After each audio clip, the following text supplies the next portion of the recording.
I want to quickly go through just some of the items to give you an update.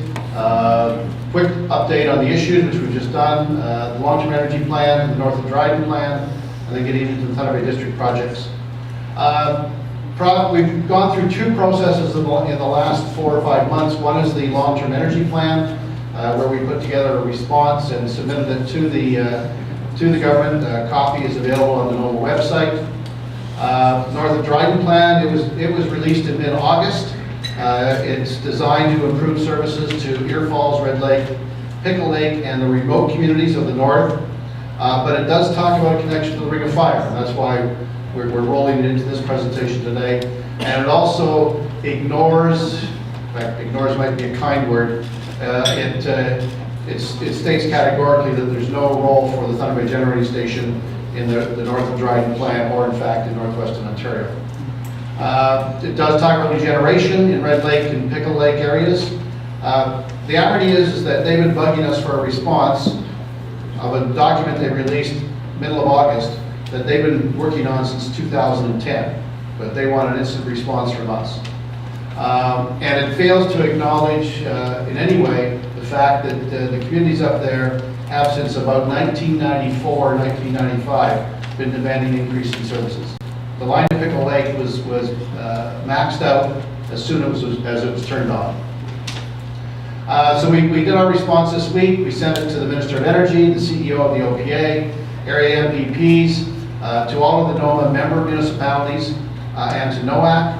And on the latter two, we've been asking for resolutions of support.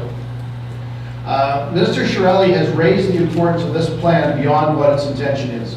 He keeps saying in the legislature during question period that he's waiting for the task force's response to the North of Dryden plan so he can help him decide what to do with the Thunder Bay Generating Station. So we made sure our response not only dealt with North of Dryden, but dealt with the broader issue as well. And he also announced in the House that he will be soon meeting with the Energy Task Force, and he implied that the meeting had already been set. There's been no contact whatsoever by the Minister's office to us in 2 months. There are hints on the Queen's part that the news when we get it will be good.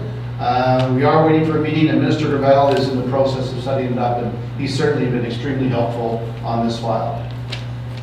So, on to the Thunder Bay districts. I want to talk about the East-West Tie, the Little Jackfish, Pick Bobert's work, and the North of Dryden plan as it relates to the Thunder Bay district. On the East-West Tie, there were 6 applicants for what's called a transmitter. And what really that is, that's the group who gets the rights to plan the line. Doesn't mean they get to own it, doesn't mean they get to operate it. That's a whole other process that will happen after the plan is in place. But they selected Upper Canada Transmission, which is a consortium including Enbridge. They were selected by the Ontario Energy Board. Pick River First Nation, which was the lead of a consortium of Robinson Superior First Nations, along with Hydro One Networks and some other players, were not selected, and they have appealed the decision. Pick River's proposal had all of the partner, or actually had the First Nations with 33% equity position. In other words, they were going to get 33% of whatever the profits were over the long term to pour back into their communities and into our communities. Now, the Energy Task Force, through our partnership of NOMA, NOAC, City of Thunder Bay, intervened in this process. But we made a conscious decision to deal strictly with the energy needs of the Northwest. We stayed away from the issue of ownership or equity.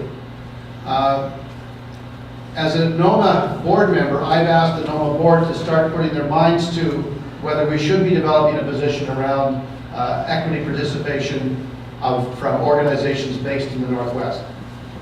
Because the reality is if the line is owned and operated by somebody from away, all we'll get are the construction jobs or the spin-off from the construction jobs and a little bit of taxes. We won't get the economic impact that ownership will pursue. So, but NOMA has not taken a position on that, but hopefully in the next couple of months we will.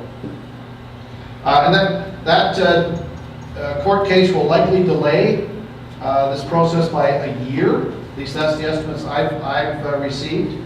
Clearly the issue is equity. He had, first of all, chose a company that, while it would adhere to the duty to consult and accommodate, was not interested in any kind of equity partnership with anybody in the Northwest. The other interesting thing is that at the OEP hearings here in Thunder Bay, Pick River made it very clear that they were not interested in partnering with the Métis Nation of Ontario. The Métis Nation of Ontario made it very clear that if they were not part of whatever the solution was, that they'd already been to court 5 times and won 5 times, and they'd be back in court wanting to make sure that they had a piece of the pie. It's very complicated, and that complication leads to timing, which leads to when this line will be operational. So we're thinking end of 2018 at the earliest, and more likely 2019 or even 2020 as it works its way through the various court cases. As mentioned before, the transmitter plans the line, another process to go through after that, and in all of this is the environmental assessment. So it's not easy to build a hydro line anymore. Here's the successful transmitters route. It's on their website, so you can drill down in the 1,100-page submission to find it. I think it's about page 50 or 80 or somewhere in that range. And you can see where it goes through the area. Little Jackfish project, that's been working its way through for 10, 15 years by now. It's now down to an 80 megawatt project. I think when they started they were about 150 megawatts, but as they've done the fine tuning on the engineering studies and the consultation with the First Nation communities, they realize that 80 is what they can handle. They've got a partnership with WZI, which represents 5 of the 6 Lake Nipigon First Nations. They're approaching the completions phase. They're working to complete the community consultations that are required to close up the environmental assessment, and they expect that to be done by early in the new year. A significant amount of geotechnical and hydrology work has been completed, so they've optimized the project design and improved the cost profiles. They've also been able to use that to incorporate some time shifting and storage of water, which will help with the accommodation of more wind and renewables on the grid in that area in particular. I think, and Rod, correct me if I'm wrong, I think it's about 150 to 200 megawatts of wind power that they project is available for the development grid in that area. They've developed the tenders for the design build contracts, and the pricing has been prepared so that it can be used to start the contract discussions with the OPA. They can't just go out and do this. Even though they're a government agency, they have to get approval from the Ontario Power Authority and probably from the OEP as well. The other thing that's happened is that given the location of the 2 dams, excuse me. Thanks, Doug. They've included a transmission component in this as well. 115 kilovolt line from Kama Bay east of Lake Nipigon to the project site. And this has relevance to the North Dryden plan. I'll come back to that. And then they've tied in the environmental assessment of the dams to this with this component so that it's a single package. And that work is almost complete. And there you can see the corridor. It's a little hard to probably to see the details, but going up from Kama Bay up through Beardmore and north to the site at the top. Provides an ideal opportunity to branch off of this to provide the enhanced service to Greenstone.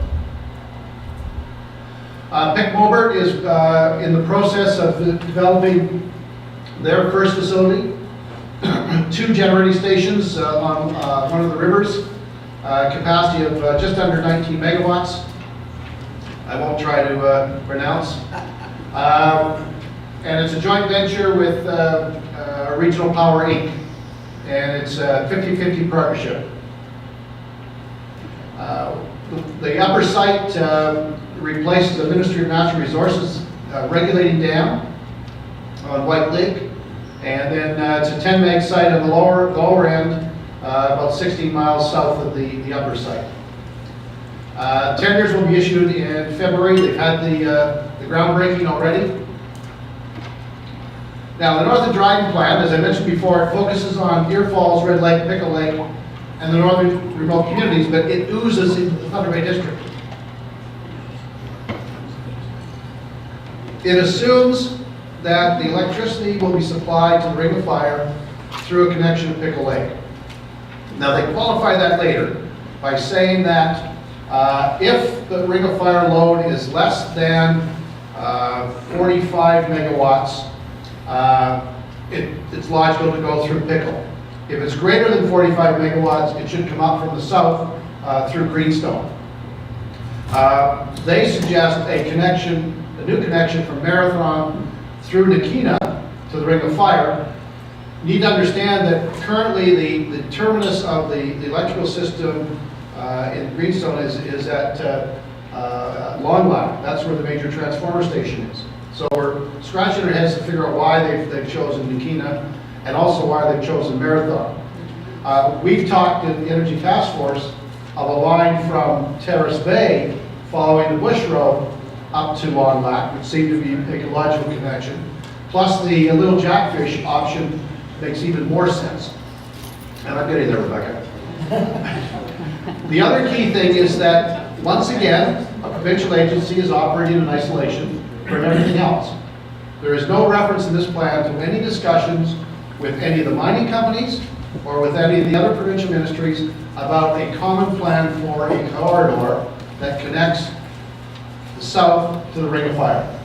They're going off on their own, just doing their own thing. Ignores the Little Jackfish. In our response, and that response is available on the NOMA website, we've called for a number of sub-regional plans, one for Greenstone, one for the North Shore, one for the Thunder Bay area. Further consultation, wide-ranging, but Thunder Bay and Greenstone specifically. There's the web address where you can go to.